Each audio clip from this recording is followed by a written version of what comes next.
What's up, everybody? This is Aircrete Harry, and today my guest is Michael Butler. And Michael's got very unique system of building that I just fell in love with when I first saw it. And so we're here today with Michael just to talk about his building system and anything else building related. How you doing, Michael? Cool. Yeah, thanks for having me, Harry. I really appreciate it. With this series of interviews I've been interviewing different people who have different building styles, different building methods, and it's very interesting. And I just want to introduce my audience to the different options that they have available to them. And because I have a lot of people that want to build with earth and earth bags and square homes, and so a lot of people are looking to get away from the traditional building systems. And so that's what I really like about everyone that I've been interviewing is everyone is so different in their building system. And I think what you have and what you're introducing is really incredible, in my opinion. And so I think it's just time we introduce people to what you're doing, and we'll just discuss that. Cool. Okay. So what I've been working on is really just stuff. I mean, it can be applied to anything that is castable material. And I'm have been a concrete contractor, and now I'm an engineer. I mostly do structural engineering. But I've always been frustrated with how much work it takes to form concrete. And this is an obsession that goes back almost a couple of decades, really. And I just thought, well, what if I don't have to go through the forming process? And also shotcrete. I've done that. I built one of my workshops was built out of shotcrete, and it's fun, but it's a real pain. A lot of cleanup. You if you don't clean off the nearby bushes, they turn into fossils and stuff. It's a little bit intense. And so I just thought, well, what if I could just vibrate concrete in place without any forms or any shooting or anything like that? And it didn't work very well at first. The first stuff was where all the water for the concrete was replaced with a liquid mixture that had all this good stuff in it that would make it hold and stay in place. And the very first job we did for real with that was kind of a disaster, because we got a volumetric concrete truck to show up, and he agreed to replace the water in his mix with this liquid stuff that, in replace of the water, that would turn that concrete into, a Spacecrete type material. And what the owner of the truck and I both did not know is that the plumbing in his truck didn't really work like that, because the way those trucks work is they actually run the water through a loop, and then they extract it as you use it, but it keeps going in a loop. So when we replace the water with this liquid admixture, then it actually just kept filling up his tank with our stuff. So we ran out of this liquid really, really soon in the job, and we couldn't figure out why, because most of it ended up in the water tank of his truck. Now we had his water tank full of a really diluted mixture of this stuff that didn't really work, but we had to finish the job, right? Concrete trucks show up. I mean, that's the stress of doing things like this on a real job with delivered concrete, is like you could throw away $1,000 worth of concrete, or you can try to make it work. So we tried to make it work. We eventually got it to work, but that was really harsh. And the guy was very upset because this stuff, one of the components at that time was waste latex paint, which isn't anymore, but it's pretty interesting stuff. I actually like using it, and it's free. It's green because you're getting rid of a waste product, but it coated paint on top of all his indicators that where like that measure the flow of water and stuff. So, and also made a mess in other places. So he wasn't real happy about it, but the job did work. We just had to fight our way through it, because toward the end the concrete wasn't stacking. So one of the many harsh lessons in this process. And since then, the amount of modified liquid the dose has gotten lower and lower and lower. to where now it's just a teeny dose. Like when I'm doing little tests right now, I use maybe a quarter of a teaspoon per gallon of concrete. I mean, just to do a little test batch. That's really small. And it makes a huge difference depending upon how much water is in the mix. If you have a really low water cement ratio, the modification to allow concrete to stand up is way less than it is. And it's not slump, it's actually water. Because if you add a liquid admixture or a water reducing admixture, like a super plasticizer, polycarboxylate ether type of thing, that is extremely efficient at reducing the amount of water you need and lowering the viscosity of the concrete with a low amount of water. You can have a really fluid concrete, but the amount of admix you need of this 3D admix to get it to stand up is very small. It's in fact, some of these 3D print people have gotten back to me and said, hey, we only need a drop per kilogram. Can't we, can you make it less concentrated?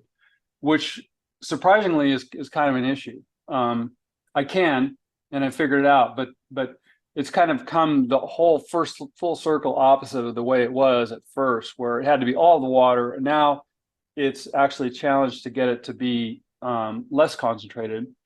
But my philosophy is, if you're going to make something custom that has to ship across the country, you want to make it as concentrated as possible, because you're lowering the energy embodied and just getting it to the job site. I mean, Let me ask you a question about that. Now, with the concentration, could the concentration be diluted? Is it something that could be diluted if well, like you the can't 3D print, you can't add water to it. No, That's the thing. No, because it reacts with water. In other words, it has a liquid carrier. It's non-toxic, green stuff, but it works with any kind of cementitious material. It's not tailored just to Portland cement or anything, because it reacts with the water in the mix and the high pH, and it is tailored to Portland cement, and if you want it to be, but so you can't thin it with water. In fact, if you add water to the 3D admix, you're not going to get it through the pipes because it will just swell up, And the sequence of how something like this reacts is really important too, because if you have something that thickens, like a lot of stuff that thickens according to the pH, alkali swellable emulsifiers, paint does that, or a lot of stuff does that. But if they stop swelling and reverse at the wrong time, you're going to get extreme shrinkage, and that's why if you're using a concrete fortifier like an acrylic, if you use the wrong kind, if you use one that's intended to be a bonder instead of a fortifier, sometimes you'll get this sequence where it shrinks at exactly the wrong time, and you will get a huge amount of shrinkage cracking, and the most important thing to me, besides the buildability, is killing the shrinkage. And everything that would possibly be used in this it's tested for shrinkage, and that's the first test. In fact, is I make a little batch, put it on one of those metal truss plates with all the little prickly things coming out of it, put it out in the sun, and check the shrinkage and check it against control, because if you're doing something that increases shrinkage, I'm not interested in it. It's got to reduce it. And sometimes that has to do with not the absolute properties, but the sequence of things. Like if you're thickening, you're probably swelling something up at the same time. But if it stops at the wrong time, that's bad news. And shrinkage is really fluky. Sometimes you won't get any, and sometimes you do everything right and you get the water really low and you get shrinkage. And it's been an elusive thing for me. But fortunately, the 3D admix now, because I select for shrinkage, is like amazing at reducing plastic shrinkage in particular. That's the initial drying out shrinkage. So sent some samples to a lab in Germany, Ultratest, and they're the expert on set rates. They have this ultrasonic equipment that measures the sequence of a set of and so the people who make a tile setter or something like that, they either buy the equipment or they have these guys test it to so they can see what's going on inside. And one of the things they also can do is accurately test the shrinkage. And that's where we were pretty stunned. Like the control went into shrinkage at 2.5 days. The ones with admix didn't get it going to shrinkage until 16 or 18 days, or 14 or 16 days. Selecting for not shrinking tended to work. Now, the shrinkage is very important because this is going to avoid cracking in your cement work, right? In your concrete work, this is why you don't want any shrinkage to happen. Yeah, well, it's aesthetic, but it's also structural, and it's also quality. I mean, where's the first place you're going to get issues is where you have unwanted cracking. But and it's, if you ask any person who's not into construction or concrete, what do they like and not like about concrete? It's always they don't like the way that it cracks. And control joints are an issue in maintenance of facilities. And you always have this tension between the contractors that want, and the owners and the managers that want less control joints, and the engineers that want more, because they know that that prevents cracking where you don't want it. And there's a lot of technology that's going into giant slabs that don't need control joints. All the big admix companies and such are into this, and I like it. As a consumer, you like it, right? You go into a nice new Costco store, and they do their own slabs, I believe. Walmart does, and you see this giant slab with no cracks in it. It's pretty cool, but it's not easy to get it right. There's different approaches. There is, of course, you want to just minimize shrinkage, but there's also shrinkage compensating, which is something that was pushed in California, or not pushed, I say invented one version of it, a calcium sulfate aluminate cement, which actually expands, was developed in California, I think in the 60s, and they kind of went wild with some projects. There's projects with concrete roofs with nothing on them but the concrete that don't leak.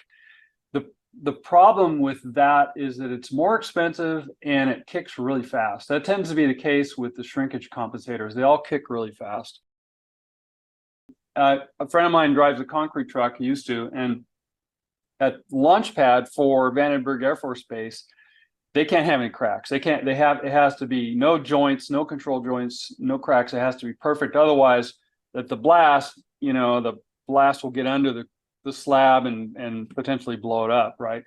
So they use a CSA, calcium sulfate aluminate concrete cement for that concrete, and you have 10 minutes. Wow, you got to get it fast. if you don't get it out of the truck once it's mixed, you have 10 minutes to get out of that truck, or you got to throw it away. He was waiting too long. They made him throw it away. He drove over concrete that the previous truck had dumped out, and he could already drive on it, he wasn't even sinking into it, because that's how much it had set immediately. So that's a problem, right? Because if you don't have any It work takes away time, your workability time. You don't have time. You don't have enough time to work with it before it's setting up so quickly. right? Especially if it's a big job. If it's a little project, you can do little batches, and that's how the Romans did, their Roman cement mixes, Roman concrete with quicklime in it, which had a similar kind of effect. And they would just, they would had a lot of labor, they would do small batches. But if you don't have a lot of cheap labor and you're doing big batches, they try to retard it any way they can. They want to slow it down so that they make it usable stuff. One side benefit of what we're doing, because we had to develop a way like to get 3D admix into the concrete, right? You don't want it thick and have to pump it through the pump lines. The idea is to thicken it, near the end of the pump line or at the end of the pump line. And so the inline mixer, which just got its US patent, is something that can handle aggregate. You can pump concrete right through it, but it's a static mixer that will intermix some other component, which can be a shrinkage compensator. a fast setting shrinkage compensator. So that's kind of, a side benefit of this development is that, yeah, you can make Roman concrete because it's easier way to get the quicklime, fast reacting quicklime in there, or you can get in, the CSA type shrinkage compensator, or other things that are really difficult to work with because of the time factor. So, that besides the 3D admix, so it's kind of cool because you work on solving one problem, and then you fortunately can end up helping solve some other problems at the same time. One thing that I'm into that you are also is ways to get a material that doesn't take tension like concrete to span, and this is an age-old problem. So because steel wasn't invented and wood wasn't easy to mill, I guess, in big pieces, and so like you look at old cathedrals and such and how they managed to develop a span using a compression only material. And then some modern takes on that is something I just put together a slideshow that I can at some point, share the screen with you and show you my perspective on modern developments of an old way to use materials. And I'm glad you said that also about the arches, because, well, let me first say to my audience that I found you originally on your YouTube channel, Spacecrete, and the video that I found that introduced me to your channel, you were mixing a small batch of cement. You had reduced 1 cubic yard down to, I think it was, a few hundred grams. And so you reduced it down, and then, like you mentioned, you added the tiniest amount of the 3D admixture that you invented. And when you mixed it in, you took regular concrete that was slumping and you were able to instantly form it, cut it, stack it. I mean, this is like almost real time as fast as I'm doing that. And it was just mind blowing to me because I never seen that done to cement, where it was able to stack it so easily. And this is just a little bit we got in a medicine bottle. So I'm going to do a higher dose than you normally would have in the field because we're all impatient. So this is the effect on regular cement and water. It's not going to happen right away. We want a little bit of a delay so this can continue mixing. This mix is injected into the line of pumped concrete and intermixed in remaining length of hose, might be 10 feet. And you can see with this, we have pretty good body, good cohesion, good rheology. You can see how these little wisps are starting to stand up, and that's going to continue to get thicker. I'm going to add the mix to another one, which is the Delvo. Okay. So the reason I'm checking the Delvo is because the Delvo is a very powerful retarder. BASF likes to call it a stabilizer. It has almost no effect on this gelling action. The gelling action is the same, but the strength gain initially is a little bit slower. And here's with the polycarboxylate ether. You can see this is like a self-consolidating mix. And I'll add a dose of our 3D admix to that. These are higher doses than we'd use in the field.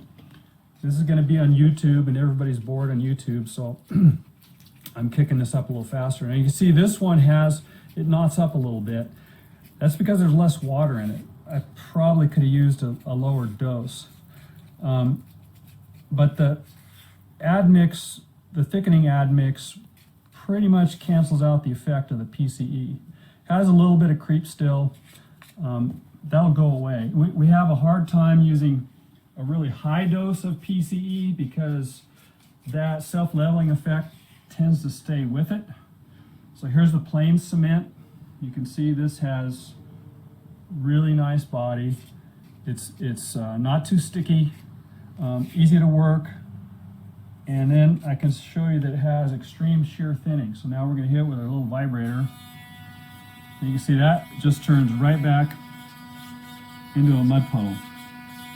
And can do this again in a half hour, do the same thing. Here's the Delvo mix, same idea.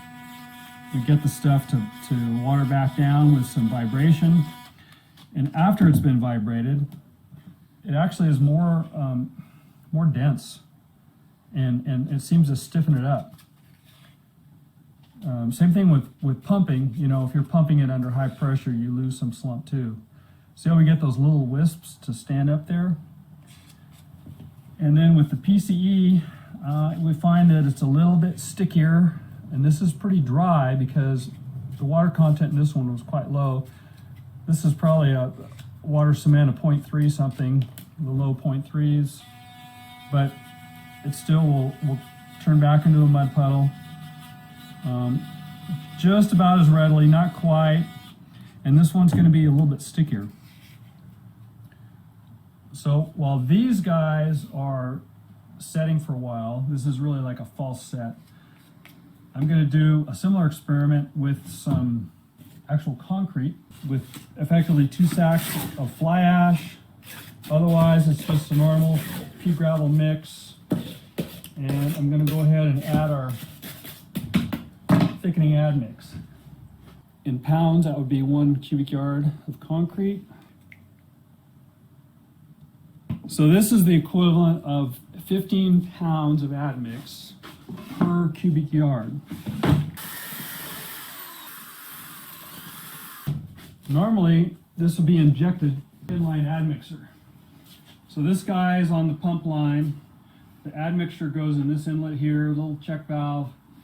And you can see what it looks like down the middle of this guy. Pretty tortuous path. Does a really good job of mixing in line. And then off the end of this, we have about another, at least about 10 feet of hose to continue the mixing process. This mix has both Delvo and water reducer in it. The same two that I used here. Pretty low dose, about 6 pounds of Delvo and 4.5 pounds of the PCE.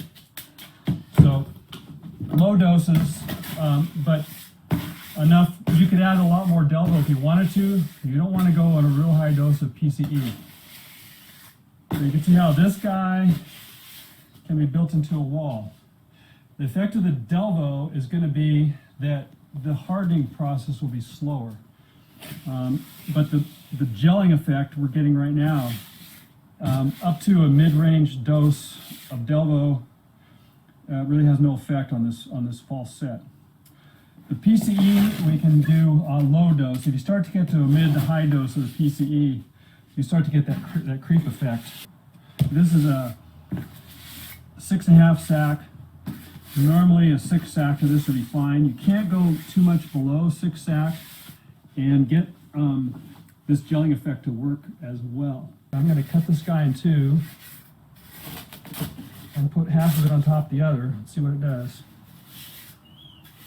See, not too bad. We could just keep going up.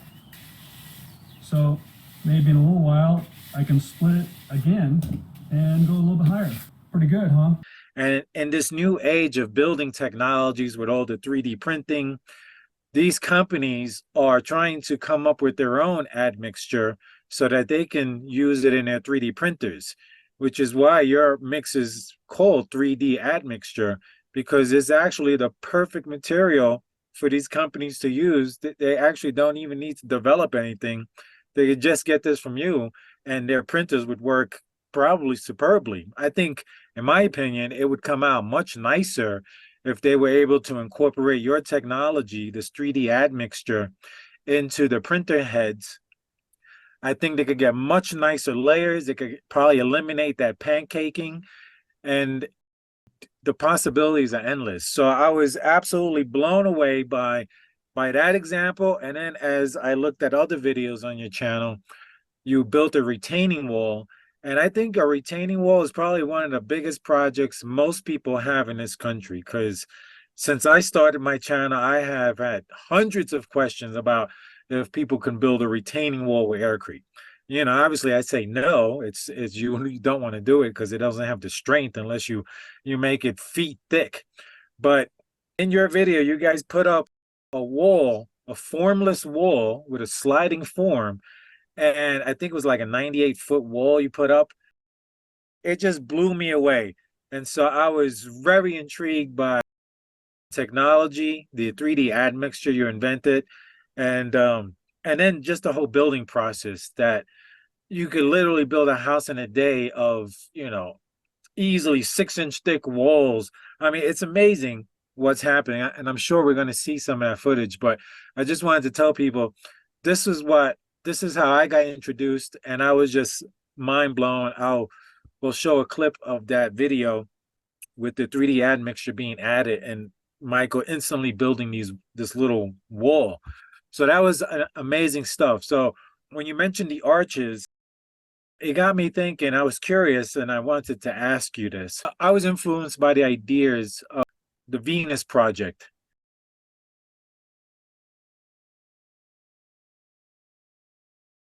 The point is, in the Venus Project is an idea of developing large cities. And so I was introduced to the idea of large forms to make buildings. So I've recently been thinking about a slip form that's an arch shape that could be various sizes. So we'll just say 30 feet wide, 15-foot tall arch. I'm curious if I know I've seen your admixture work for vertical walls, but could you extrude a cement that size, let's just say 6 inches thick, and have an extruding machine that extrudes an arch that can just go hundreds of miles? Like, would that be possible to extrude an arch, or are we limited to just vertical? No, you could do it. It's riskier because it could collapse. But if the arch is a shape that is pure compression, then you don't have any shear forces in that wall thickness. So in theory, you could just keep going and going. And even with some shear, if it wasn't a purely compression arch, you could do that. But the stakes are higher because if somebody's under it and it collapses, they could get hurt, right? So, you have to be sure of what you're doing. The 3D admix right now doesn't need any accelerator in it. In fact, it can also be a retarder. Like you can take a mix that looks like it's gone and you can vibrate it right back down into mud. And surprisingly, that can even happen like 2 hours later if it's not in the direct heat of the sun or anything like that. But the answer is yes, you can do that. And in fact, if you then also include accelerators in it, which you can, then you can even do a flat ceiling, right? It's just that you can't go as fast. This is stuff that I have worked on a little bit. I'm going to be working on more again, because to me it's intriguing to be able to, like, okay, we figured out how to do walls, right? The walls themselves, I don't even think was really that big of a problem. But doing anything that's overhead, anything that's cantilevering out, that's really more of a trick, right? And that's something when I get when I get some funding for Spacecrete and get it kind of, okay, I don't have to stress about paying the bills now. That's some of the R&D that I want to get into next is because not only the applications like yours, but what about just fire hardened homes? That's going to become more and more of a need, and it's too expensive right now, right? Really my drive, I'm interested in all this cool stuff that's being done all over the world that's really innovative with concrete, but my goal is to make it cheap and affordable. And I think, that's kind of what you're into as well too. And pragmatic and works for whatever somebody wants. That's kind of why I'm focusing more on stuff. I don't care if it's a rectangle or a dome or a house or a retaining wall or infrastructure or whatever it might be. If it's the stuff that works better, that's greener because it can be local materials, right? You don't have to import some special product except for a teeny amount, perhaps. Then that's actually green, you know, local stuff. And hey, local mud. I mean, the people 3D printing with mud, I'm hats off to them. I think that's great that if they can make a useful structure out of it. I mean, you know, a lot of the 3D printed stuff is kind of contrived and not really cost effective because there's stuff behind the scenes that you know, they're trying to downplay. And you know, then it gets more and more involved, like, well, okay, well, if it is a dwelling, you have to have electrical, plumbing, and utilities and all that other stuff, and whatever life support systems you need, you know, and it wants to be thermally good, moisture performance has to be good. So if you're like using a 3D printed filament layering machine to build walls, that's great. But if you're the reason you're, or the what's allowing you to build the walls that way causes you to spend more on electrical and plumbing and heating and not have a good as thermally wall or whatever it may be, then you're not really solving the problems that need to be solved. And what you bring up is exactly right, that the overhead is really more of a problem than the walls. I mean, it isn't that big of a deal to build walls without forms somehow. I mean, hopefully with not spending $1 million on a system that you know where you would need a not just a gantry 3D printer, you know, which is very cool, but you also, most of the guys have to make the material right there, and usually they're making it from pre-bagged products, whether it's small bags or 1,000-pound super sacks. You know, they have to come ship from a central location. Now you're kind of adding on layers of cost that, you know, some of these guys might rather not pay attention to, but they're real costs, right? They're there. And if you can get it down to local stuff, and imperfect as is, I mean, the slideshow that I just put together is really about not high-tech materials, but low-tech materials. I think if you can use cheap, low-carbon materials to do the job, you're coming out ahead.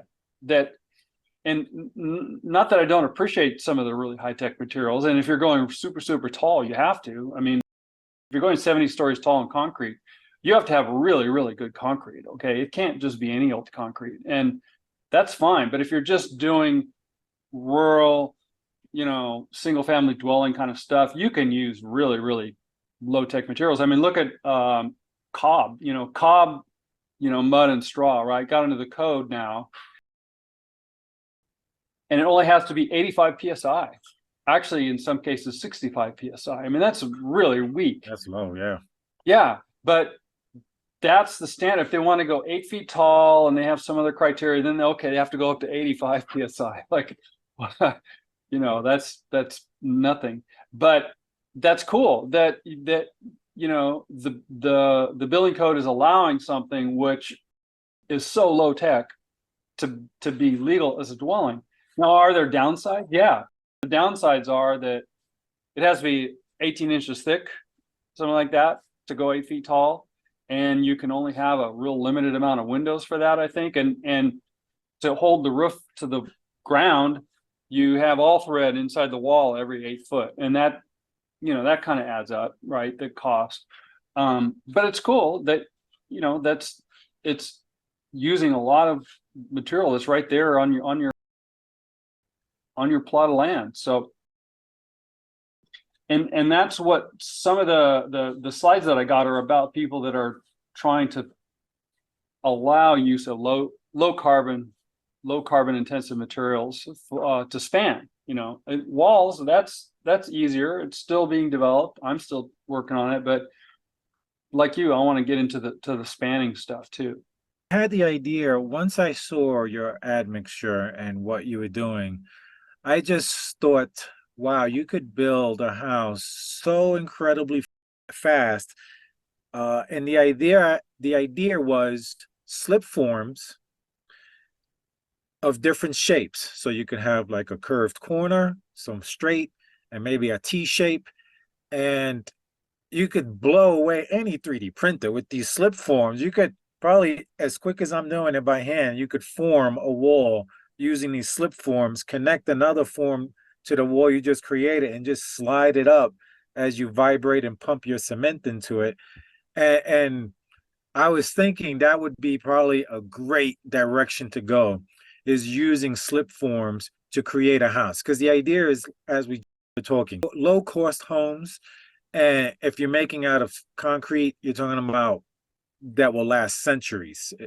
So long as we keep any metal rebar out and replace it with fiberglass or basalt, then we eliminate the failure points in standard concrete, which is the steel rebar. And so now you'll have something that will last centuries. And you build it inexpensively, like we said, with local materials, because cement is local. You can get it anywhere in this country and most parts of the world. And so that was the vision that I had for your admixture, was slip form sections, T's and elbows and all that. And you just have probably, like, with a set of 5 slip forms, you could build a house probably quickly. I don't know. Have you thought about something like that as well? Well, yes. I mean, the advantage of slip forming is that pre-placed reinforcing can be there. You're not interfering with a print head that's going to be hitting it, right? Right. You can create that space. And just conventional steel rebar is not a problem if the wall is your thermal mass. If the wall is in conditioned or semi-conditioned space, with steel rebar, it's going to last forever. I mean, the steel rebar is a problem depending on the environment that the concrete's living in, right? So if you're exposed to salt or road ice melting salts or not as good concrete, we see that kind of failure. But where they do it right and they know what they're doing, the steel rebar will not corrode as long as the pH in the concrete stays above 11. And that's when the pH gets lower, and gets down to 8, then you can get corrosion if your environment is a corrosive environment. But if you have a regular wall, even if it's outside and there's some roof overhang or something, or a good protection over it, it's going to last. I mean, that's not an issue. One reason I got into this is because of how fast wood decays. It's disheartening. Like, there's so many projects. I'm been into woodworking and carpentry and as a contractor, and when I moved to Northern California from Southern California, I just saw a huge difference in how fast everything rotted or termites got it, and even stuff that wasn't supposed to, where it's treated for those things, it still happens, and it happens really fast. And the way we're required to build by code actually accelerates it, because the more protection you put for moisture, the more you actually are trapping. If it's not vapor permeable, breathable material, there was a deck in Berkeley that collapsed like a few years ago with a bunch of kids on there having a party, and they did an investigation, and the wood was rotten. The building wasn't old at all; it was maybe just 10 years old or something, and all the wood had just rotted because they layered it up with all these membranes and things to waterproof it, to keep it from a flat surface and the rails built in and everything from getting water into the building. That just traps the vapor, and it only accelerated the rotting. And so now in those applications, at least there, they put in the code, okay, you have to use steel for cantilever balconies like that are built that way. Well, I don't know how much that helps, because the steel is a point of condensation for the wood. And what I noticed is that, like, the hardware you put in for earthquake, seismic strength and all that stuff, wind uplift, it actually is a point where the wood rots first, because that's where you get condensation. I mean, the people who build straw bale homes and know what they're doing, they don't put any metal in the straw, because that's where the straw is going to rot. It's vegetable matter, but wood is only one notch better than straw. It's the same thing. It's going to rot, and it's very convenient material. It's still my bread and butter in engineering, because all the custom homes around here are built that way. But I can tell you right now in my garage with some treated pine trim, those termites are digging into it like crazy. I mean, it is very perishable. And so that's one reason for my obsession with concrete and making it easier to build and cheaper to build with concrete. But concrete is really not very good thermally by itself. Conventional concrete, to get an R of 1, it takes about 11 inches. So call it a foot. If a wall, the minimum in this climate is like R25 for a wall. That's even just meeting the code, the California Energy Code, which isn't even that strict. And if you want a passive house wall, you need like an R of 60. So how are you going to get an R of 60 if it takes a foot of concrete just to get an R of 1? You know, it's not doable. So it'll be bomb proof, that's for sure. If you, yeah, you did it. but then you're consuming more carbon waste because you don't need it structurally. Like I Right. try to keep the structural part of the wall down to like 4 inches, you know, and in other places where they don't really have to pay attention to US codes and they don't have thermal issues, like there's some housing developments in Mexico where the walls aren't even 3 inches thick. They're like 2 3/4 thick, and they're doing just fine, you know. So it's thermal really becomes more of a thing on the wall construction to me than structural until you go multi-story. Then it switches back and structural becomes the thing. I mean, but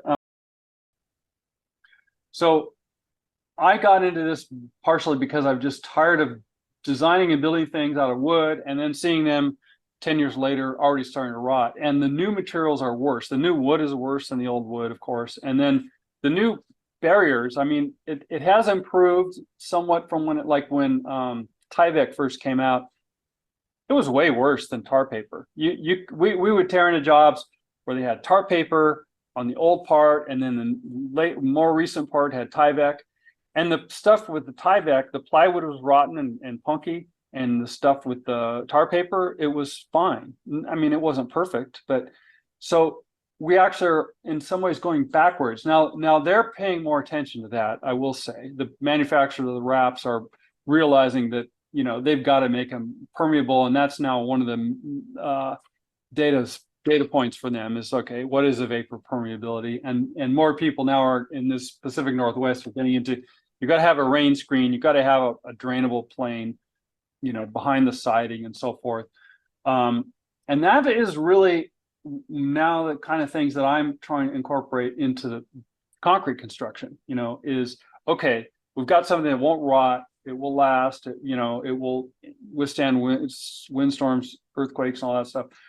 But is it going to have good performance in a moisture point of view? And that's where I think a lot of people need to pay more attention, you know, is like, I've always appreciated the testing that you did with Aircrete. You know, you shared all this stuff on your videos about, okay, we're going to try this ingredient, I'm going to try to make it this way, and what it was a strength, you know, what was the result.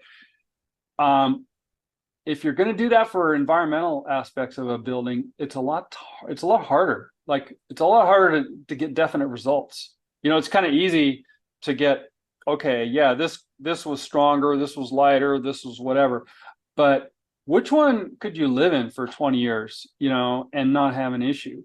Or which one's going to need to have mechanical ventilation with a heat recovery unit, you know, which is kind of the answer a lot of times, actually. In fact, in the California Energy Code, that's basically what you have to do to meet the code, because you have to seal a home up, and in Canada they do this too, right? They actually measure the air transfer. They seal up the house, close all the windows, put this thing on the front door, and run air and see how much air they can get through the building envelope. And you have to, it's a hard test to pass, but if you pass that test, then your house is pretty a little bit too tight. And to get ventilation, you kind of have to do it mechanically, or you can open a window, but then you're just going to lose a lot of heat. So you have these heat recovery ventilation systems that have a heat exchanger inside of them. Mm-hmm. So when you're getting the fresh air coming in, is getting warmed up by the exhaust air going out. And that is the answer in a lot of cases. I like to minimize anything mechanical as possible, but these are the kind of things you want to know when you're going into building with a different material. You know, what are the downsides? There's always a compromise, unfortunately, you know, and I've been in construction forever. I've seen everything go wrong. And so people kind of peg me as a pessimist. I'm not really a pessimist. I've seen things go wrong and I don't want to repeat a mistake. You know, I try to learn from my own, and I've made the mistakes, you know, and I've made the mistakes with rot. I made the mistakes with you know, vapor. I made the mistakes with windows, you know, whatever it is, I've probably done it wrong at least once, but you got to learn, right? If you don't, what's the point if you're not learning from it? So, And I have to say, with the air exchanger, I learned from David South when I was visiting his home in Italy, Texas. He was pointing out how his dome had no dust. And he pointed to his window and he said it's because the air exchanger, because you're constantly exchanging the air and you're not losing temperature because of the way it works, that he had fresh air inside and there was no dust in his house. And it really blew me away. And I was like, wow, that's another benefit of the air exchanger is a dust-free home. Okay. Well, I have some images. Let's see them. Okay. Everybody likes a traditional cathedral. I can never get tired of this stuff myself. Anytime I can see one of these things, I'll do it. But you know, this is art that's based upon compression only material and getting it to span. And you know, here's one we all know, right? And the Pantheon is going to outlast all of us. And good old Roman concrete. But you can see this is what they did, you know, to get that span to work. They have a thrust that comes out in the middle, and they have a really heavy construction to take that thrust, like this plane and this plane here. But it's cool, right? This was the height of technology when this thing was built. And this is San Juan Capistrano, and you can see even though half of it fell on an earthquake, like, I don't know, 100 years ago, it's still standing, right? So yeah, it works really well, and this is just rocks and mud. So here's a modern take where somebody just wants to show, look, we can do this cool stuff just with bricks. And this is to make a point, and also just to make art. And here's another one that's more sophisticated. Again, these are machined stones that are connected to each other and designed so that they're in compression and they will be safe. This is a similar thing where these are stones that are all machined and put together like a set of Legos, and there is nothing holding them together other than a slight bit of interlocking at the connections, but there's no steel in this thing. Yeah, it's just designed to follow lines of compression. So pretty exotic, you know, engineering to get it to work. This is a similar thing that does have steel in it, a thin shell done at ETH Zurich, a school that specializes in concrete technology. Another view of that thing. And then here's a bridge. Same people involved in this. One guy, I sent you a link to a YouTube video on him, Philippe Brock. He's one of the researchers there that is really into these compression only structures. But it is a little bit contrived because you can see what they had to go through to build it. It's like, this was not cheap. This was not low tech. This is actually very high tech as far as construction goes, where they had to come up with the geometry and then the ways to temporarily support it and get all the pieces to be numerically control built to fit exactly. And this is that same shell that was at ETH Zurich. This is some of the prep they had to do, some of the steel cables, and then there's nothing simple about this. This is very complex. Yeah, it's absolutely beautiful in my opinion. Everything you've shown, I just think is beautiful, but this is very complex to build. Right. This is not low tech. This is high tech. So I agree with you. I just really like to see this stuff. I always appreciate it, but it is not a low-tech answer. It's not an affordable answer. Here's again the false work they had to put in for one of these ultimately low-tech looking brick things. This isn't the same one, but it was the same thing, you know. Cool, right? But they didn't get there very easily. This was the false work for, I think, that the stone block one called the armadillo vault.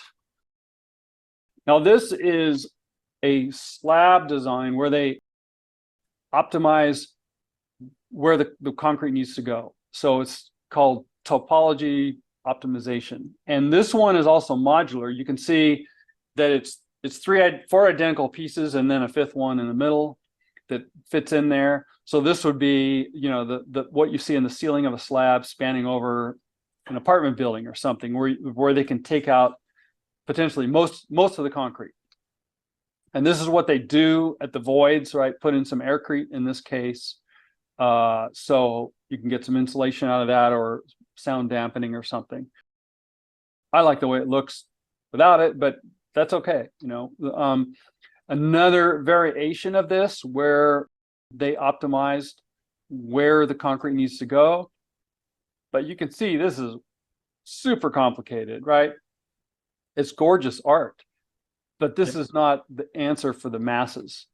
And this is what the form looked like. So what they had to do is 3D print all these forms, and then it's probably hard to get the concrete out of them. I think this is ABS plastic, you know, hard to get the concrete out of them. So lots of form release, you know, lots of hand work had to go into this too. It was not cheap by any means. This is two images of the same thing. On top, this is what the finished ceiling looks like. And then the bottom, you can see the guys walking on they had to build the false work out of plywood with a curvature in it and then put all these ABS forms in place. So it's not cheap. I'd like to make this stuff cheap. Here's a guy in Mexico you may have heard about, Flying Concrete. He's an American who retired in Mexico, and he likes to do all this crazy stuff that he calls Flying Concrete. That's his own house. This is I don't know if this is the same or a different one. This is a more recent one, but I don't know if this is really cost effective. How we did it, it might be a little bit labor intensive, but I'd like to do stuff like this, but have a way to use technology to make it cheap, not to make it more expensive. This is what I really appreciate. These guys are building an arch they're just doing a brick veneer right now, and they're setting these with some gypsum cement, just using their fingers to spread it. And that is not getting any support. This is in spanning over the air. They just have strings to guide it. They have one plywood form on the left there to start it, but this is holding its shape as they go. This is what I think is the coolest because it's cheap. And I agree. And you don't need any form work. They just have one form on the end just as a guide. Right? And that's to set the strings to get all the strings there, and they just use those as guides as they go. And I think this is the ultimate. This is really better than any of the other ones because it's doable, you know. And what are these guys using? They're using their finger and some gypsum cement and these little bricks. Oh, that's it. So I ended it there. But so this is what inspires me the most is doing what these guys do without any help from tech, but they're just using the laws of physics. Now, what's the downside? Well, they needed to have some thrust. Like this can't do the spanning without some thrust going out at each end. So you either have to have steel ties to hold it together, or if you have to have a heavy enough wall to take that lateral thrust, pushing it out. So yeah, there's always a little bit of a compromise, but this is what I would like to be able to do with 3D printing. So we'll be working on this kind of stuff next. Now, what's built into this is each one of these little bricks has some shear strength, and when you have a liquid, it initially doesn't really have any shear strength. So getting a liquid to do this very quickly is a challenge, right? But we can do it. We can do it. Yeah, absolutely. I'm a big fan of this building method as well. I've recently learned about it, and I'm actually looking to build my own brick oven using that method with the tiles just as to do a small project. Uh-huh. But I think the tile look is just amazing. Gustavino built a lot of buildings in New York that I visited, and I'm just amazed to look up and to see this was done in the early 1900s with this beautiful tile work, expanding these large, expansive areas with no formwork. And holy cow, like look up Gustavino, and you can see a lot of his building projects, and his tile work is just absolutely beautiful. Yeah, I love the idea of being able to build and expand the overhead without formwork. That's why I like the airforms, because they're as close as you're going to get to no formwork, because it's just a simple lightweight form that you inflate and you build on it and then you deflate it. And it's not like you have to put all this wood and this and that to build a form. And Right. I like the direction you're going in with being able to 3D print a roof overhead, or even like I was Or mentioning, slip form it. slip forming it. Yeah. This is something else I want to show you. Is this showing up the Yeah, I see it. okay, well, this is MAI in Germany, I think. This is their Aircrete, how fast it stacks. This is just what was dripping out of their hose when they were done with the job, and it just kept stacking. I can't get Aircrete to do this. So I'm not sure, 3D admix does not work without some aggregate in the mix, or where really it needs sand or rock in it, or both. But to do it with just air, I haven't been able to use thickeners to make it work. The thickeners either ruin the air content, or if they're in a high enough dose, or make it gummy, or just do weird things. And I don't know how they do this. I don't think it's cheap, but it is amazing. These guys now have a Aircrete that 3D prints really well. That's pretty cool. It is. Yeah. Which just the ending of it just blew my mind. The way it just stacks as it keeps plopping down, and it probably went 2 feet high or something. Yeah. The other beautiful part about your video was you had two guys had looked like a 2x6 or something, two 2x6s on either side, and you guys were pouring the cement in, vibrating it, and sliding it up. Like you can't get any more simpler than two guys holding two pieces of wood as a form, and you're literally forming a wall just that easily. That's the kind of stuff that's really gonna help with the building technology, with being able to build homes quickly for people.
Like I did experiments with the double airform, that I thought was a really good idea.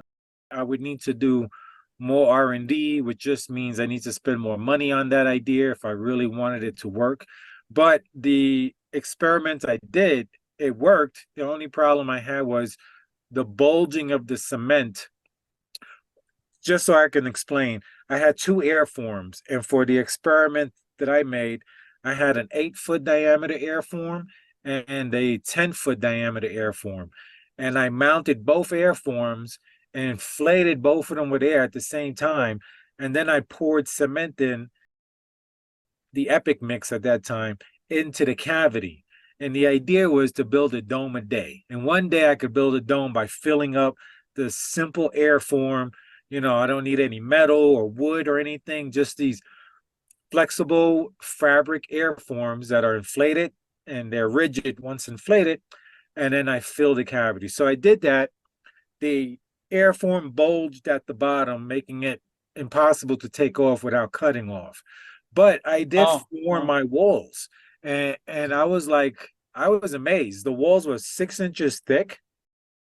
And I did about 5 feet tall in one pour because this was my first time doing the experiment. And I know the problems I had, and they are easily correctable, which were just air leaks, the air leaking from the inner airform into the outer airform, which caused a lot of cavitation in the mix that I was pumping in there. So I made one or two spots of the structure weaker because of all the air bubbles that were coming through the mix. But otherwise, it was pretty successful. Now, I could just see that working even better. I can see this mix, this admix, working for that, and even just for shotcrete. I could see it being able to stick much better if I were able to, pump it through the shotcrete nozzle as well. yeah, it works for an EPS mix like your Epic mix. It works well for that because you have the shear strength in the mix, but you have less weight, right? So you have some solids in the mix, and it will make shotcrete stick better to an overhead spray. But I think that shotcrete is kind of a health hazard.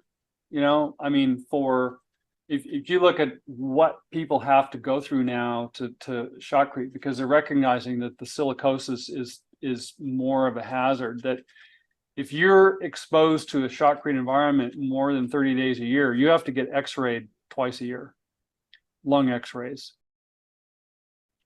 And you have to have signs and warning tape to keep everybody off the job site, because the levels of exposure now are legally a lot lower than they used to be. They're like a quarter of what they used to be. And according to studies done in Australia, the actual exposure levels are way above the legal limit.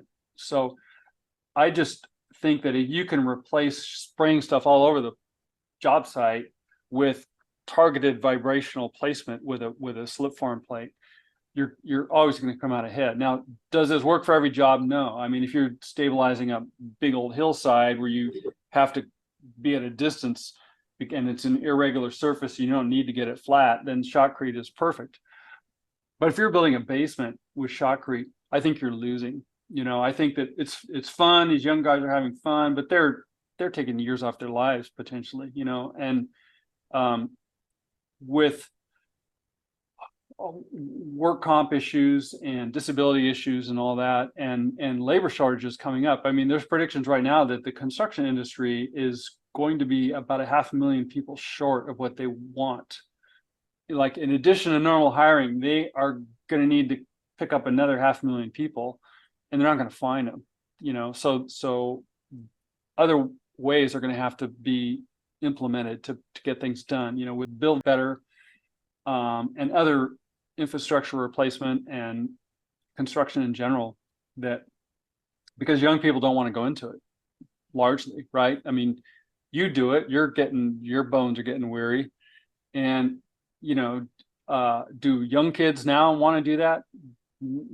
Almost never anymore. I mean, if you can just sit and look at a computer and make a living, you don't have to get all dirty and hurt yourself, then a lot of people are going to make that choice. So I think that increased automation is inevitable. It has to be something, and we have to figure out ways to make it practical and realistic, and really solve the true problem, not just a contrived solution, but actually what the actual problem is. And that was Jack Frisco's vision, who is the man who came up with the Venus Project. Even back in the 60s, he spoke about automating the process of construction. In his case, he was always designing and developing cities, although he did design smaller homes, but the idea was that it all be automated. And I guess that's the direction we're heading in with all these 3D printers. Although I'm still a little old school, I like the idea of analog. I like the idea of slip forms. I know you were also working on a type of slip form. You had some type of fabric with a little water, and you were able to make a nice smooth finish. Are you still developing that and working on that? That needs further development, but the concept works. In other words, a sacrificial surface seems to be the best.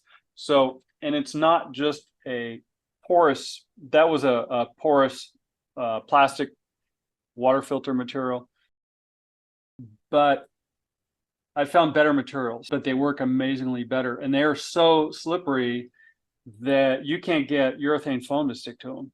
And I've contacted people who make non-stick material about, can I try this? Can I try this for urethane foam, and will it work? Oh yeah, it'll work.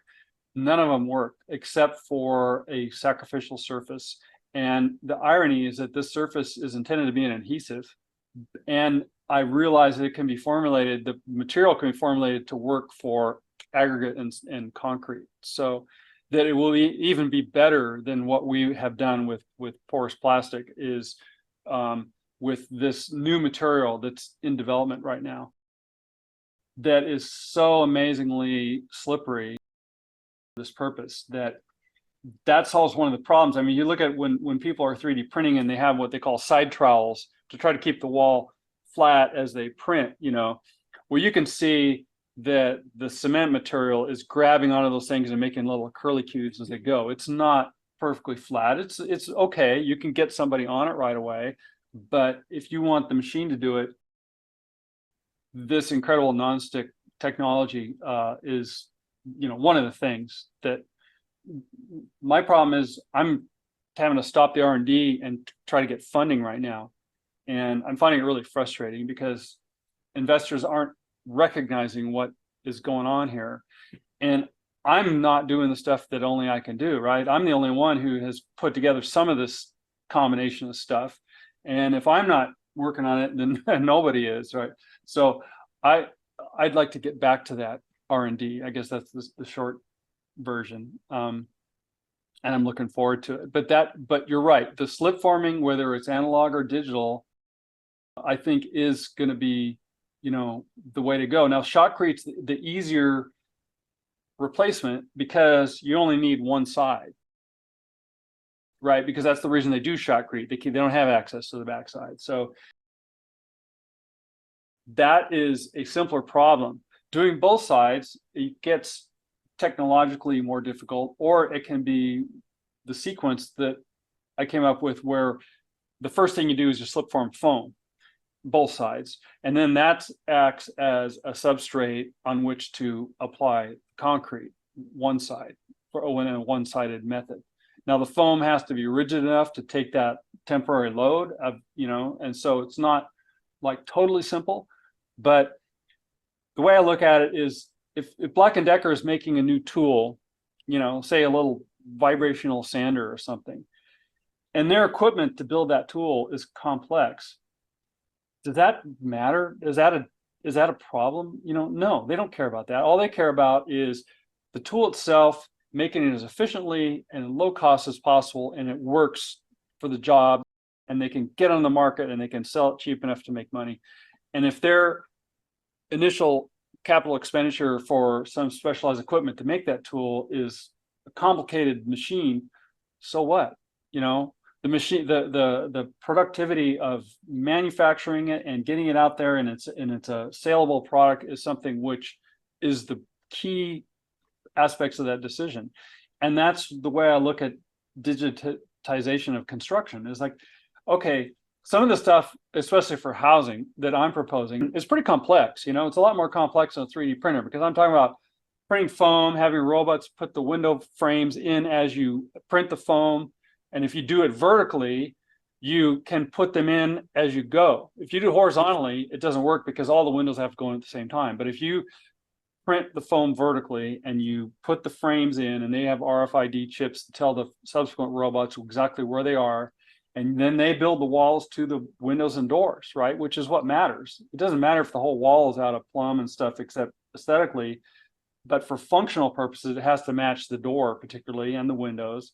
So you build to the doors and the windows, and there's other ways that help you attach the roof and attach it to the foundation that are a little bit more complicated than the idea of 3D printing, but it's all designed around the finished product. Like, I have a contractor friend who's really talented, and he tells me he could build wood frame house faster without the 3D printed walls in the way, and cheaper. Like, if you had him start from a flat slab or start from printed walls, he'll take the flat slab, and he can get, in 5 days, they can have a done house, like ready to move in, with their standard crew. The record in Southern California is 3 hours where that was spent, including the foundation. And so construction speed is not the issue. That if you're replacing humans with automation, the issue is, can you get the automation to go to a more finished product where you don't have to come in and do a bunch of stuff that ends up being more work than if you didn't have the automation happen in the first place. So I'm proposing more complex systems. I acknowledge that, but I think it's inevitable. Well, I mean, look at how Black & Decker would approach making a tool. That's my perspective. Well, I'm in agreement with you, and that we do need to develop the equipment, like we were discussing, as far as like slip forms. I'll interrupt you if I can. I'm still into the analog though. I'm with you. Like, the reason we're in analog here though, primarily, is because we don't have any money, and so robots are really expensive. So if you can do it in an analog fashion, that's awesome. Yeah, no, and that's really what's needed, like the investment in the forms. And man, I really feel like you wouldn't need much investment, because I started making a design for a form where I bought a bunch of these tiny vibrators, what you would have in a cell phone. Yeah. So, because it was inexpensive, and I bought a bunch of them with the idea to mount them around a form. And so I was thinking my form would be a few inches, maybe a foot, we'll say, and the top half would have the little vibrators, and the cement would go in, they'd vibrate, everything would settle down, and maybe there'd even be some needles going into the mix instead of just the exterior vibrating.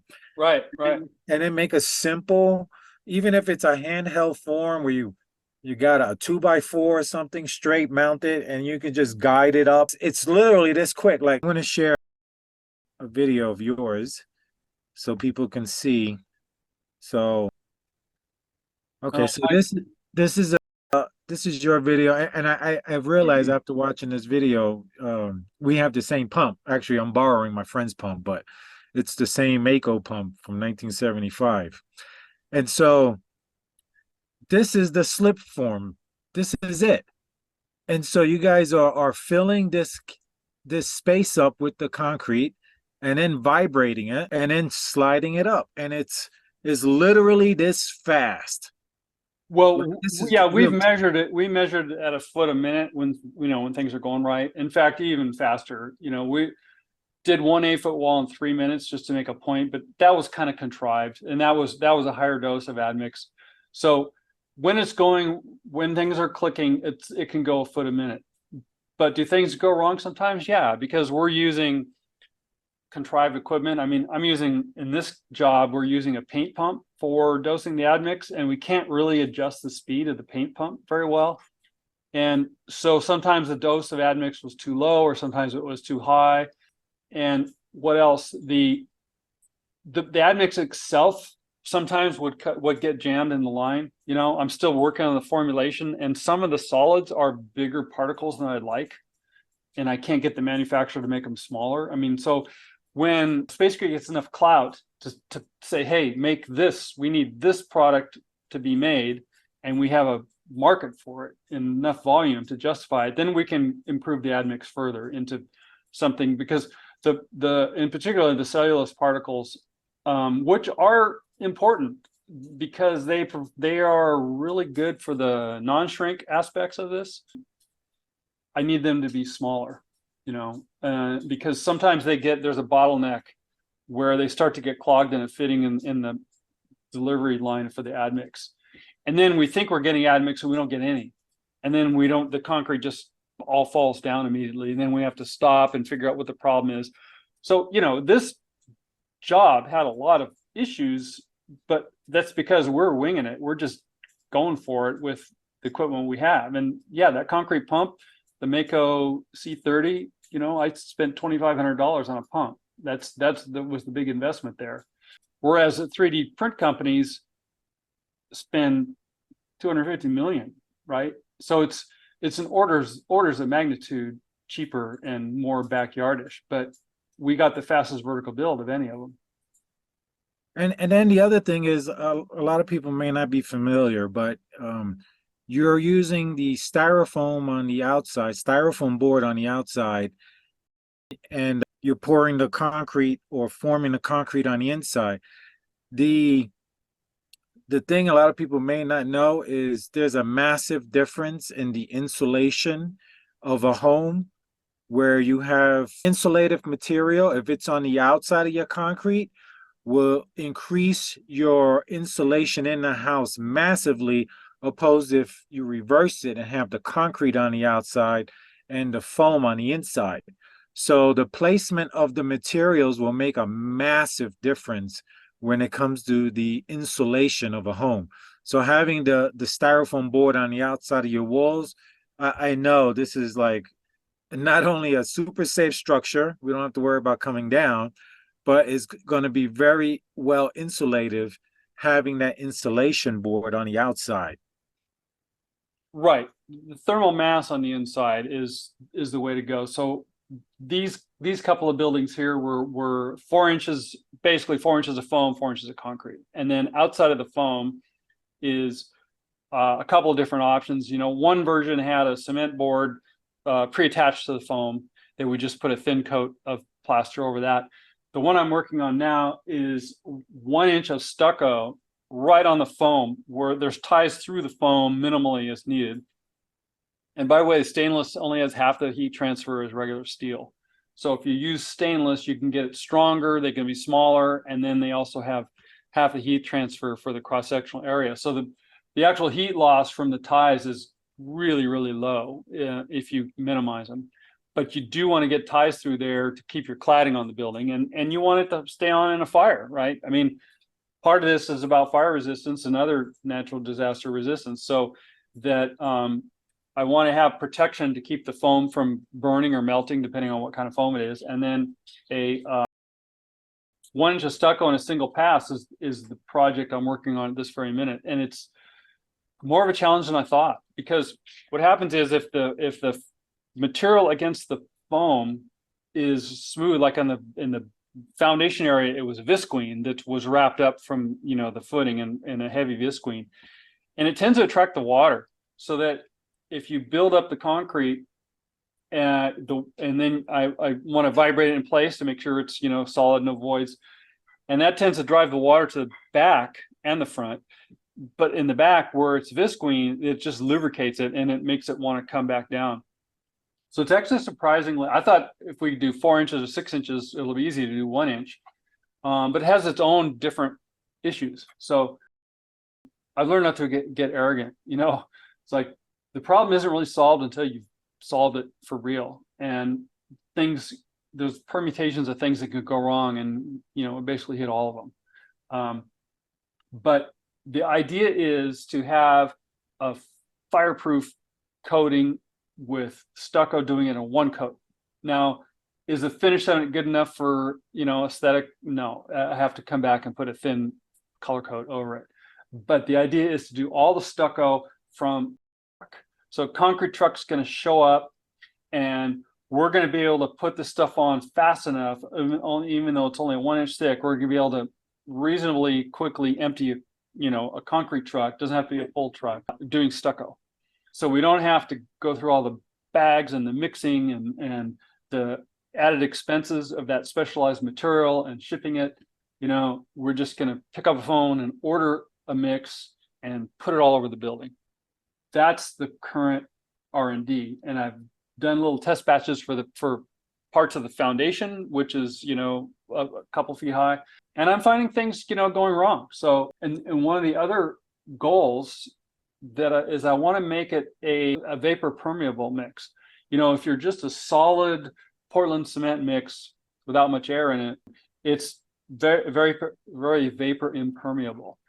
And so I'm trying other binders, have a bunch of fly ash, have a bunch of slag, have a bunch of metakaolin, and lime, trying different combinations of things which will still work quickly, less carbon, but also be more vapor permeable, so that when water gets into the wall, it can breathe out through the cladding.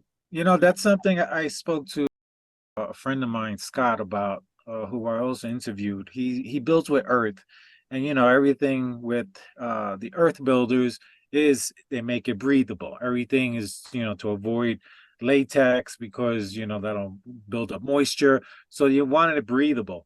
So one of the compromises I was making, because I'm about the speed, I like cement, I like concrete, and so the idea I had, which I'll share with you, the idea I had for him was, if I had a concrete wall, I could make a solid window of dirt, we'll just say, right? It's not a window actually, but it would be a section that would be a different material, and that would be to allow it to breathe. So as you were describing your scenario, I was thinking it could just be certain areas have that special mix. So it's all concrete, except maybe this portion of concrete has a different mix that allows it to be more breathable. And I was curious if you thought that would be something that would work, or if the entire wall needs to breathe, or maybe just pockets could be different materials to allow the breathability. Well, you might run out of wall, because like an issue we have in here on the Pacific coast is that people want a lot of view. So the west side of the house has a lot of window. Well, windows don't breathe moisture. If they did, then the dual glaze would fail, right? They're impermeable. They need to be.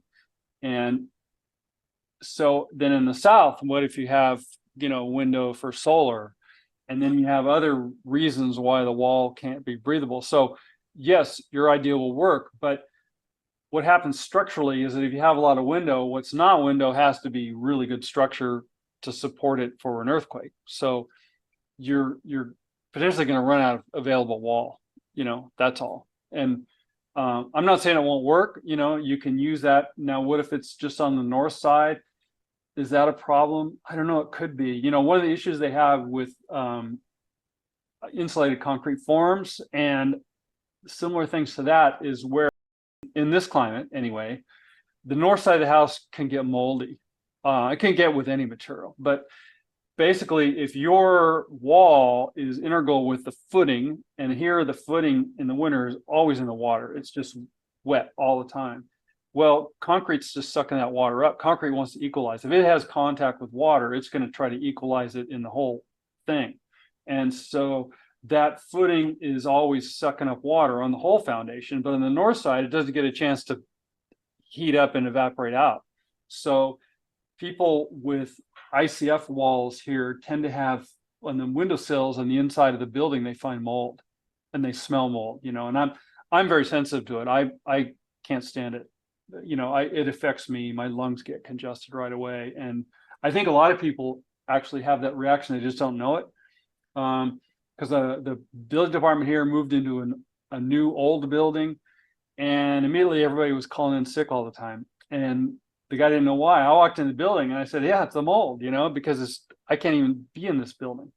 And I think that that's something which it is important to pay attention to. There's more mold liability claims, I believe, in the United States than structural claims on residences, because like I said, a lot of the practices tend to breed mold. A lot of the materials tend to already, drywall comes with mold already in it, before you even do anything. So the breathability of the walls, back to that, is, I think, if you don't, if your designated vapor permeable areas aren't enough, then you would have to resort to mechanical heat recovery ventilation, which is fine. I'm just, what I like, my philosophy is, as much as possible, have the building become a natural environmental positive, where you don't, without any energy input, it's making a better environment to live in, if as much as possible. Now, where it doesn't work, okay, and that's, if you look at people who live in high rises, everything's mechanical, right? You don't have everything because it's all glass, and then it gets too hot and then when the sun's hitting it, it gets too cold at night. And so that's the solution. But as much as possible, I would like to make that, to minimize the mechanical aspect of it and have the building take care of it as much as possible. I agree with you on those points, because when I'm looking to design a house, now I'm trying to make the home as passive as possible in every Yes, sense of the word. And so that's why, like, I love the idea of using geothermal energy tubing for moving air, not the big, water. real big though. Yeah, usually like 6-inch tubes. And even now, there's a new company. I don't recall where they're from. It might be German or maybe US, where they're using 4-inch PVC pipes for in-ground heating. So they're blowing hot air through their slabs instead of hot water through it. Now, that's a great direction that I want to go into as well, because I'm looking to use like a rocket stove mass heater. So if I could take a rocket stove mass heater that's very efficient at burning wood and creating heat, and then I can take that rocket stove and direct that down into the floor, now I can have radiant heating without worrying about PEX tubing and the possibility of the tubing freezing and cracking and having a bust, where now I just have a tube that's just pushing hot air through the floor. That's the direction I'm looking to go for my floors. But in general, being as passive a system as much as possible. And when you mentioned building 1-inch thick walls, I love the idea, because that's the direction I was thinking. But to move away from the foam and spray foam, because of the cost, spray foams is very expensive, and even styrofoam. Last time I checked, was like $50 or $60 for one 4x8 sheet. So it's really expensive, which is why I like the Aircrete so much. So I was thinking 2 1-inch walls and fill that cavity with an Aircrete, a very light Aircrete mix. And that would make for a great structure that could be built very inexpensively.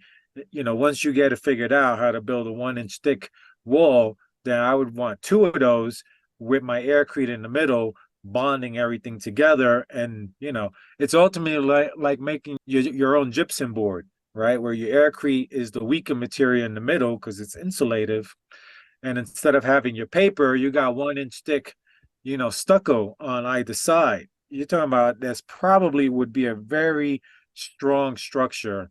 And have you ever used like a basalt chop or PVA fibers in your mixes? Yeah, I like both of those a lot. And PVA is like the ultimate, really. And basalt, I did an experiment just of a little piece of sidewalk against a house where I didn't put any steel in it. I just put in the combination of those 2 fibers, and it's just no cracks. It's amazing. It's great. But what I was getting at on the size, if you're going to go passive with earth heating, it has to be big, because otherwise you don't get the airflow. If you're down to 4 inches, it's still great, but you have to have a pump, right? You have to have Yeah. a fan to Right. move it.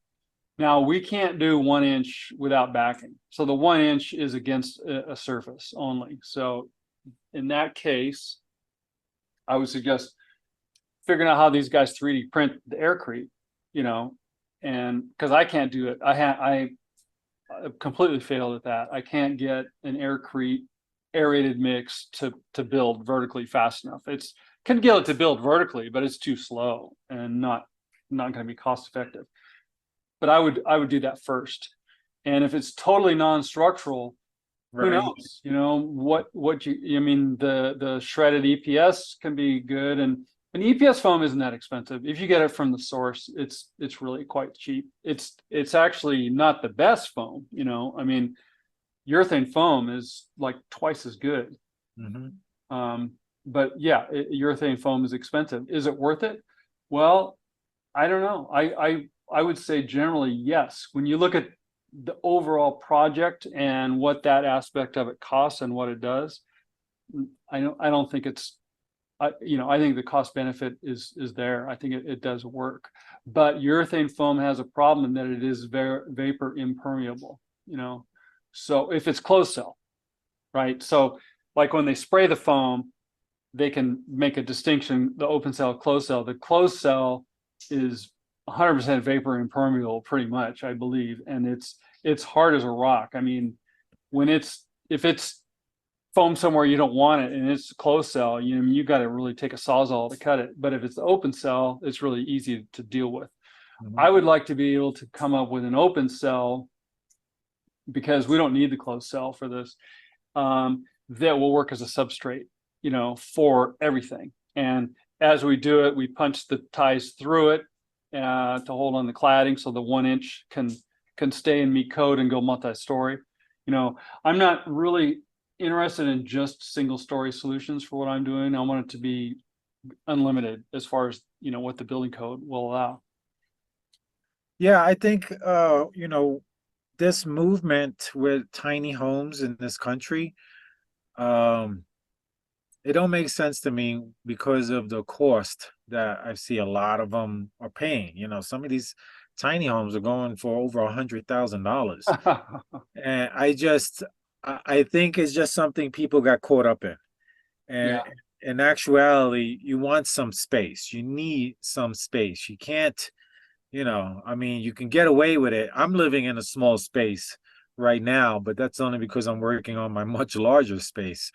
But I'm living in a 200 square foot dome that I built, and it's surprisingly a lot of space, but I don't use it as my house because I'm in the RV right now that's parked next to my dome where my kitchen and bathroom are.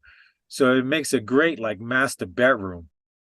But I was able to build it for like under $2,000 using Wow. the Epic cement mix. It's only Uh-huh. 3 inches thick, and that in combination with the paint that I'm using that has these ceramic beads in it that act as a thermal barrier Mhm.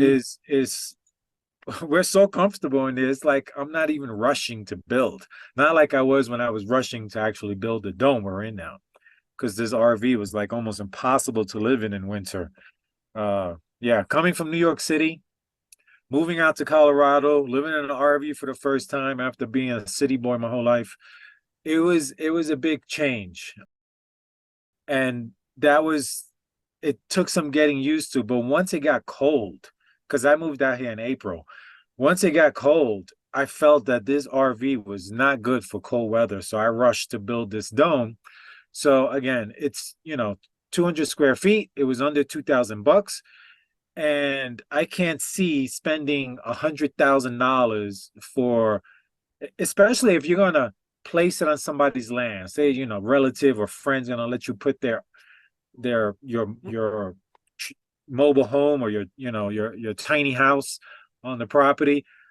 In my opinion, better to spend way less money, build something like I'm building, or you don't even have to build what I'm building, but you could build anything and just have more space and feel more secure. That's the other thing. Like When I get in the dome, I feel so safe inside there because I know it's made of cement.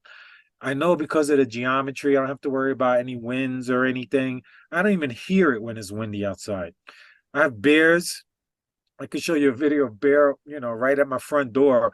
I'm not even worried about it because there's no way for anything to happen because I just feel safe. And that's the other thing I wanted to say is when building a house, especially, I feel like it should be a place that's where you feel safe and you are safe, not the falsehood of being safe.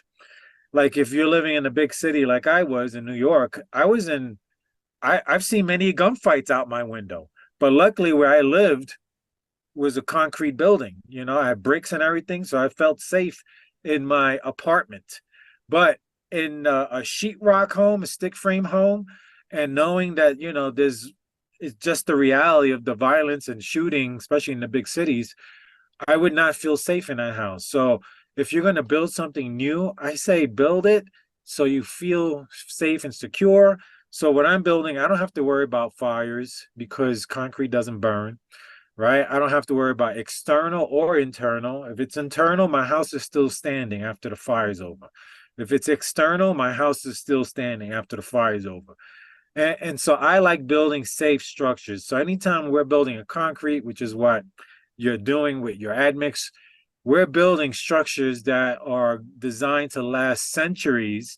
And as you mentioned, so as long as you build it right, you can use your iron rebar and all this, and you don't have to have any concerns. And if you're planning on having family and you have kids, this is something you could pass down for generations and generations. People could have this structure that you built right the first time.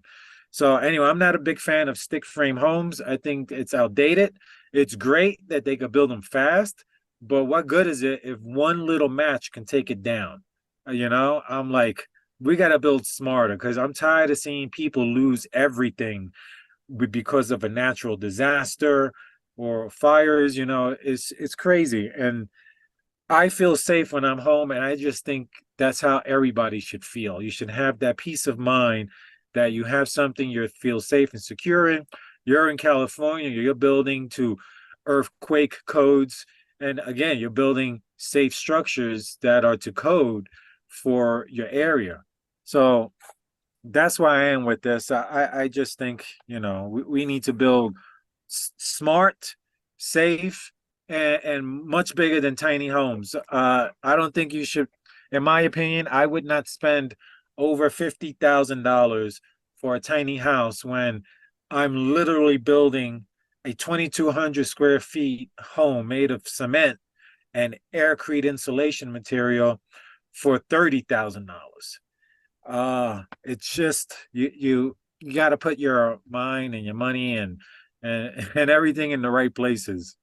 Well, stick framed homes are really flammable. I mean, more than trees. If you look at where wildfire has gone through, you can see their ornamental trees are still there, pine trees are still there, and the houses look like they went off in an explosion. I mean, it's just amazing. A lot of my work lately has been fire rebuild.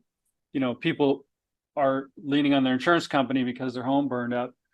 Hundreds of those jobs I've been into, and it is just incredible how flammable homes are. And then where ones that were rebuilt to the new California Wildland Urban Interface, the WUI code, to make them wildfire hardened, next wildfire comes through and it burns them just as well as it does the other ones. I mean, it probably helped in terms of preventing embers from getting into the attic. But if you get enough heat next to a wood frame home, it just explodes. I mean, it's astounding how flammable they are. And because the wood is drying and drying the whole time. So I'm totally with you there. And I think that the tiny home craze, there is an economic incentive because the California just recently allowed second dwelling units on basically every parcel everywhere. Basically, it was handed down by the state. And I don't care what your building jurisdiction is. You got to allow second units, and so there's a huge demand for accessory dwelling units. They can't keep up, so a lot of these ones you're talking about, they aren't really economically viable, except the demand is so high that they're able to survive right now. I think when the demand levels off, you're going to see a lot of those companies dry up, because what they make and what they charge are just, it's just out of line. It doesn't make sense, and I'm not a fan of the 3D printing out of plastic, because it's flammable material. It's not legal to have in a habitation. And the way they're getting permits is actually like Mighty Homes. They have to cover that plastic with drywall. Well, then why are you printing it? If you have to cover it with drywall, what do you fasten? There's nothing to fasten the drywall to. They have to glue it and hold it or something. I don't know how that works. And then to meet the California wildfire code, they have to put fireproof cladding on the outside. So why don't you just put something in between those two that insulates better than plastic? So I think that's kind of contrived. It's a shiny object. It gets some Silicon Valley investment because it's tech and it's new, and it's not just like a regular mobile home technology, which is actually better, I think. But there is a huge demand right now, and that's why one of the reasons I think why you're seeing that stuff. But it's more efficient to have one building envelope than to have like 3 of them with, your house and then your storage shed and then something else for your tools. It doesn't make sense. If you can, reasonably have it in one place, then it's more efficient for heating purposes and cooling purposes and for constructability and living, so yeah, I don't know. It's a huge fad. I think it will tend to go away. Somewhat. I mean, it's good for people who don't have a home, and at least you can get into something. But it's not going to be this $100,000 fancy thing with really nice, elegant windows and stuff. It's going to be something cheap, and Yeah. Like I like what Elon's doing, because he's trying to make an entire house like extremely affordable. So I can see that helping a lot of people. But like for myself, who want to build my own home to make things as inexpensive as possible, I was able to find that. And with the airforms and domes, that was for me. The amount of work that it would take to build and the cost, that was my direction. But like my channel and all the different interviews I've done shows, there's a lot of different systems out there. Some are more than others. So it really all depends on what you're looking to do. So I know a big question a lot of people are going to have is, man, how do I get that stuff from Michael? Is it available at all? And if it is or isn't, what's the quantity that someone would need if they really want to build a house, say, and they want to use your technology? Is it possible to purchase your mixing tube and your admix? well, this doesn't really exist yet. I mean, I have samples. I sent you a sample, right? But I have not found a single investor that wants to take this, which has been very frustrating. I don't really understand why. I mean, the big admix companies and such, they know what I'm doing, and I think that because they're all working on this, that they think that they'd be working with the enemy or something if they work with me. I think that's what it is. So now I've gone away from trying to find an established business, and then I'm just going to plain old investors. And I'm telling you, most investors are pretty clueless. I mean, they, at least in construction, I don't know about other fields, software or whatever they know about, but they don't seem to know much about construction, about what the real problems are. And they think that what I have is too, I don't know, it doesn't fit in a box. They want to see a box with a pink bow on top, and they want you to think outside the box, but they want you to fit in this box it's packaged so they can say, oh yeah, we can invest in that. And I don't fit in the box. This thing is kind of all over the place. And so nobody's put any money into it. So it doesn't exist. I'm not in a good location and both geographically and locally to make a product and ship it. It wouldn't be cost effective. There's one manufacturer, a relatively small admix manufacturer, who might want to get into this. The short answer is no, it doesn't exist yet. And the inline mixer is only a few prototypes that were made custom. And so that hasn't been made in production at all either.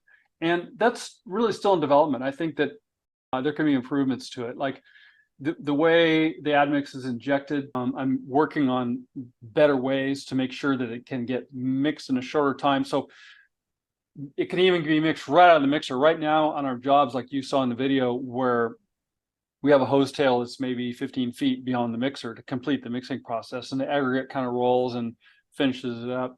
I wanted to get right out of the mixer. No, we had that pretty much on that retaining wall with the backhoe placing the concrete, but I need to verify better what's going on and have a really good idea of, you know, how this design is mixing compared to that mixing. And that just is going to take some, it's going to take some more money and I'm going to need help, you know. So no, it's about going into the construction concrete product business without having backing with a big entity. So no, at this point, it's not available. Now it could be soon, and it could be that the business model is to go into artistic concrete soon, where you can mix it in buckets. You don't need to pump it and have the inline mixer. That's how I've been doing my tests lately, and actually it works really well. So that might be coming up soon.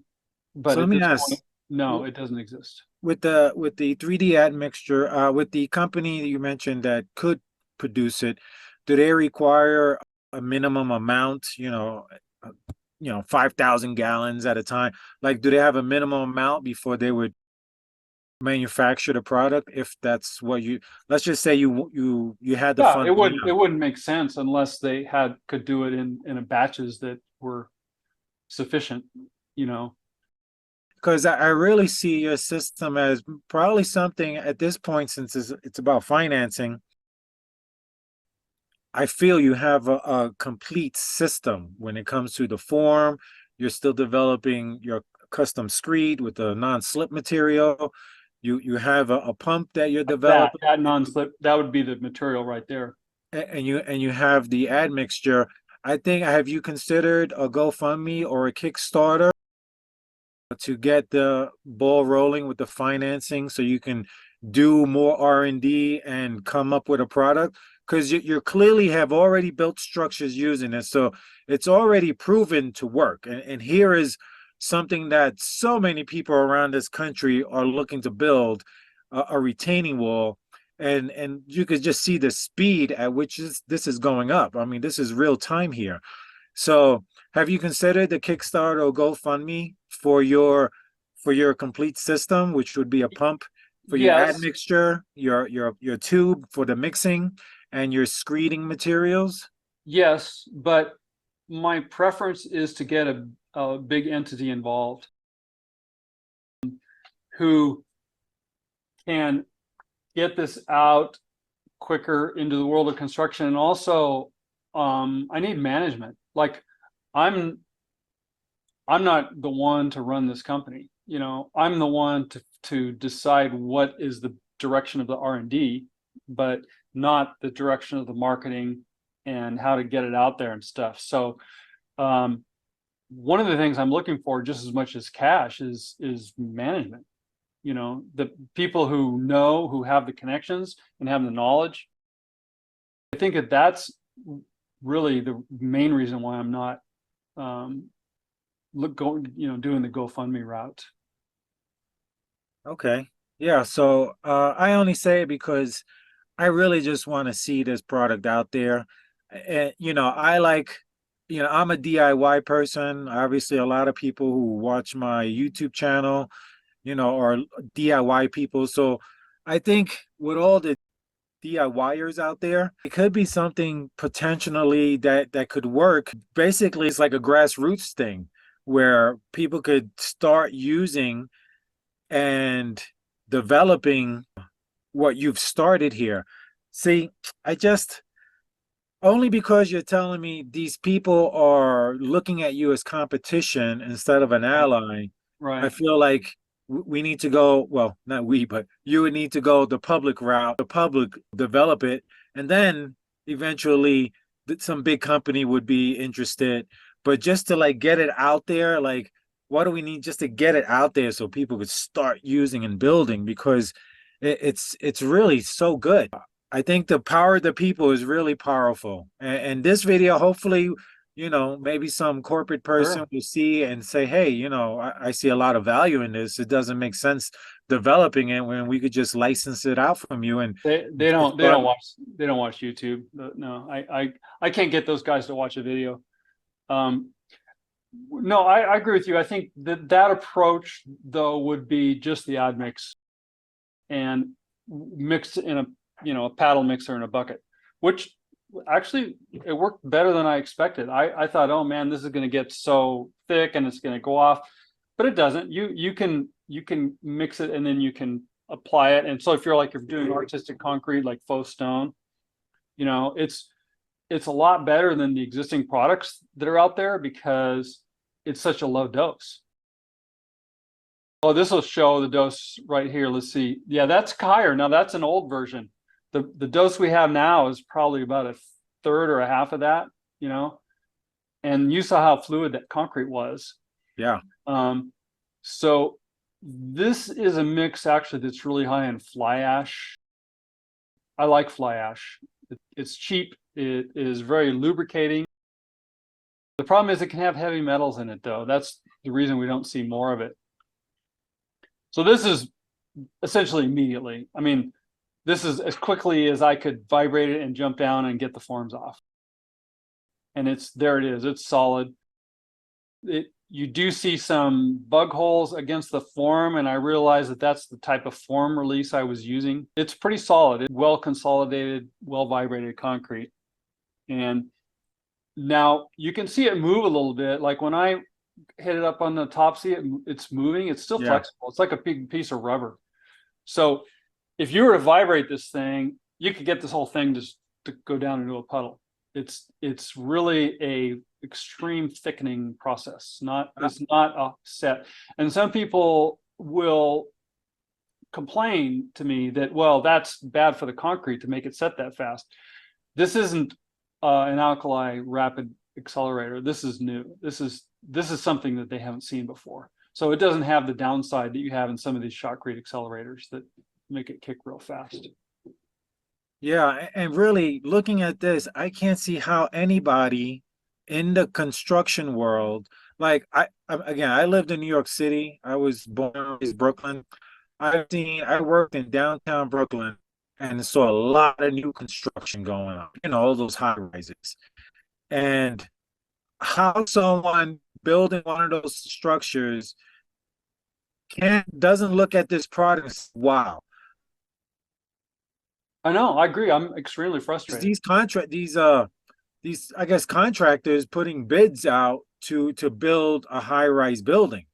And so they got times, they got costs that they got to put. So immediately you're saving probably millions of dollars on labor alone because you're not spending all that time with an entire shotcrete crew and getting rid of, you can build so, and I just can't see why they don't see the value and the speed at which they could build. Yeah, I've seen these 4 and 5 story deep basements made. I'm like, holy cow, it's like a basement that's like 5 stories deep that I've seen in Brooklyn being built. And you just see, these concrete walls, and I'm like, this would make that wall in like no time compared to the current system. Well, it won most innovative product at the World of Concrete. And that's because it was a vote. And the contractors walking by, they were just amazed. I mean, they did blow their minds. And these are the guys that understand that, wow, this is something that will really make a difference. And so it won most innovative product of any concrete product that was voted on. Now, if it was selected by the powers that be, no, they don't want to touch this thing. I think why? Because it's threatening. I think it's threatening existing businesses that have to still make money on their existing regime. And if Spacecrete was to succeed, they would lose money on their existing investments. And I think that's even the case with some of the venture capitalists, that the ones that invest in construction have invested in construction. And maybe it's some 3D printing outfit or something, who knows, some technology in construction. If Spacecrete succeeds, their previous investment will lose money. And I think that's one of the reasons. It's not because it doesn't work. I think the problem with it is that it works, and that it's a threat to the status quo. And that's why I think it's being ignored, I guess. I mean, I can't say for sure, because I don't know. Nobody returns an email or a phone call. I think obviously the right people, the right set of eyes haven't seen your product yet. Well, there's a disconnect between the guys that get their hands dirty and the people that look at spreadsheets all day. Okay, Yeah. I don't think they even really talk to each other. I think the avenue, if there were like a forum for contractors, I would think that would be the forum to advertise, because it's like you said, the people actually working with the materials are the ones that would see the benefit and realize, wow, you can increase the speed of construction. It comes out nicer. That wall we just showed in the video, you were trialing it minutes after pouring it and vibrating it. You were trialing it smooth. Like I've seen the video you created comparing what you've developed to Shotcrete, and that was a very good video. And I'm gonna post that video in the description box below so people can see. It was Right. You explained everything so well, comparing the Shotcrete and all the downsides, the benefits and downsides to it, and then compared it to the system that you've developed. I mean, to me, I would think anybody would see this, and just common sense would be like, wow, that's obviously literally 10 to 20 times better than what's currently being done. I mean, it's so apparent how much better it is. And I just can't see why it's just not out there. I've seen your videos like 10 or 6 years ago. You've been, playing with this product that you've been developing. And really, it should be worldwide already at this point. It's just, I'm tired of the nonsense. I'm tired of all the nonsense of doing things the old traditional way. It doesn't make sense anymore. When this current administration said they wanted to build better, that's literally what you're doing. You're building better than what previously was done. And I just, it was turned down for a National Science Foundation grant because they said it wasn't innovative enough. I would like to see what kind of innovations these people were looking at then, if that wasn't enough. They must be doing something amazing. I think truly that the evaluator didn't understand what he was looking at. I think that's really the case. And I'm not a good salesman. I didn't like hype it up as much. I just said, here's what it is, and here's what we need to do to make it better. And they sent it back saying, well, we don't fund incremental changes. Yeah, that makes me think of the dumb thing where you can sell something for like $50, but if you put like a $300 price tag on it, it gets more interesting to people and they want it. Oh yeah. Kind of, that's what that reminds me of. Yeah, right. But well, Michael, it's been a pleasure speaking with you. Oh yeah, likewise. I'm really hoping that people see this video, share it with people who are in the world of construction, because it's really a great product. And if we can get this out there, we'll be able to build so many homes quickly and expensively. Because I'll leave you with this: like, I'm building my home all solo. I'm building the house solo because labor is expensive. Okay. And I can't even find good labor where I am. Yeah, I have So the same problem. Yeah. Yeah. So the labor is expensive.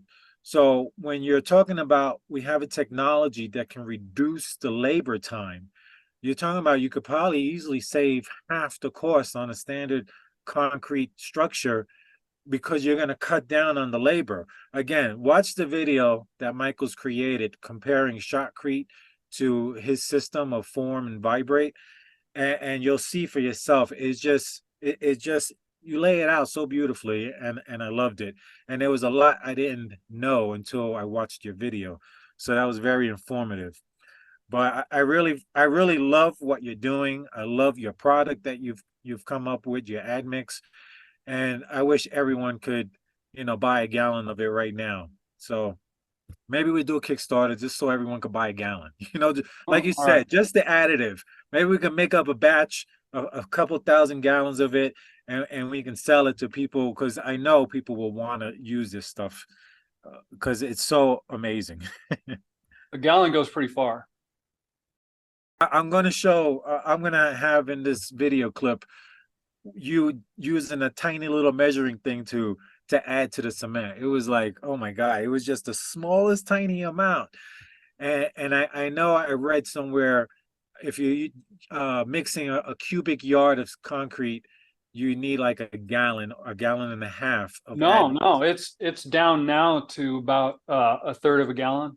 Wow, it's even less than when that video was put Yeah, out. Yeah, that's amazing. concrete is about 220 gallons, a yard of concrete.